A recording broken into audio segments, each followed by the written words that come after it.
So Megan, we're coming up here to a little side path here. Where does this go? So off to our right hand side, this path will lead you right on down to Lakeside Trail. But what we're going to do is we're going to walk across the floating bridge. The floating bridge connects Lakeside Trail to the western part of the park, and it kind of goes over a little finger inlet, so to speak.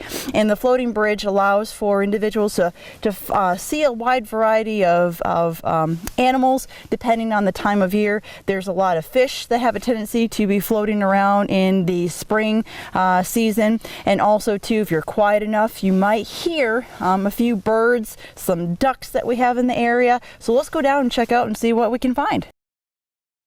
Okay, so we've made it to the floating bridge here. Correct. And so straight across from us, again, this is Lakeside Trail straight across from us here.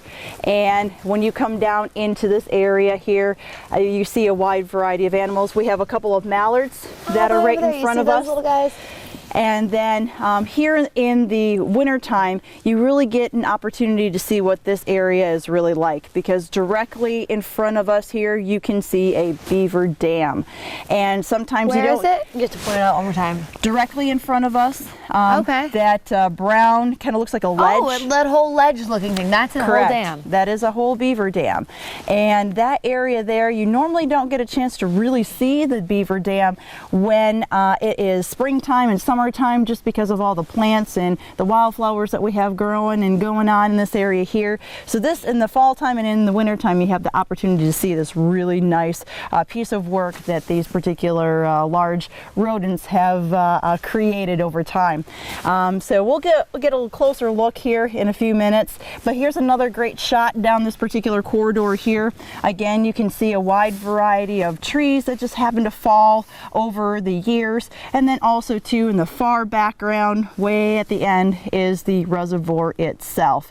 Now off on your right hand side, you'll see a little bit of a tree that looks like the bark is coming off of the tree, and so that is a good indication that we have beaver activity in this particular area here, because the beavers have been very hard at work making improvements to their lodges, making improvements to their dams, and also to taking down a variety of trees.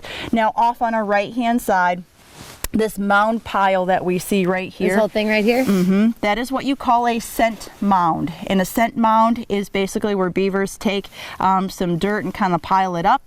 And what they do is they put a particular scent on that mound to let other beavers know, hey, this area has been taken. You all need to move on down to another area of the reservoir.